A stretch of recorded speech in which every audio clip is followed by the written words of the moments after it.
ఒక చిన్న ఊరిలో తల్లి కొడుకు ఉన్నారంట.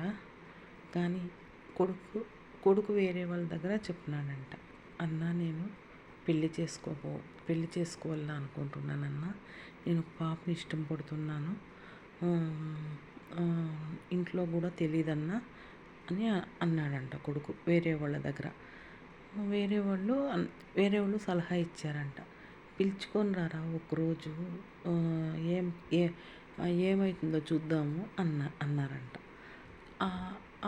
ఆ అబ్బాయికి ఆ తల్లికి అంతంత మాత్రమేనంట. అంతంత మాత్రమే. వాళ్ళేం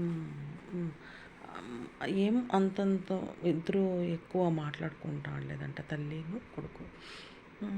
అబ్బాయి ఒకరోజు అమ్మాయిని పిలుచుకొని వచ్చాడంట. పిలుచుకోరాకుండా ముందే వాళ్ళకి అక్కడ ఉండే వాళ్ళకి తెలుసంట, ఈరోజు ఏం జరుగుతుందో చూడండి, ఈరోజు ఏం ఊరికోరు మాట్లాడుకున్నారంట. ఈరోజు చూడు, ఈరోజు తమాష ఏం జరుగుతుంది చూడు, తల్లి కొడుక్కి పెద్ద ఫైటింగ్ జరుగుతుంది చూడు అని అనుకున్నారంట.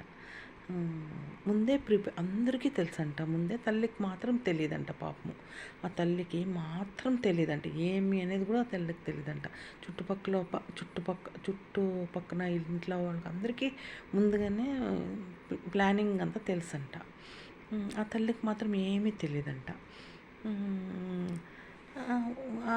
ఆ బాబు ఏమో ఒకరోజు పిలుచుకొని వచ్చేసినాడంట అమ్మాయిని. పిలుచుకొని వస్తే వాళ్ళ అమ్మ ఎక్కడో పైన ఉండంట పాపము. ఆ తల్లికి ఏమీ తెలియదంట. ఏమీ తెలియక కానీ గెస్ చేసిందంట. ఆ తల్లి గెస్ చేసిందంట, ఓ మా అబ్బాయి ఎవరిని ఎక్కించుకోడు కారులో, తను పెళ్లి చేసుకునే అమ్మాయిని మాత్రమే ఎక్కించుకునేది, ఇంకెవరిని ఎక్కించుకోడని తల్లి పైన నుంచి దీవించిందంట.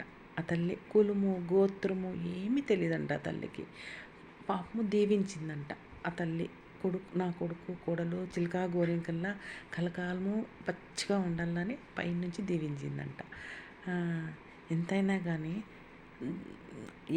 అక్కడ ఉండేవాళ్ళు అనుకున్నారంట, ఏం గలాటి ఏమీ జరగలేదే, ఏమో జరుగుతుంది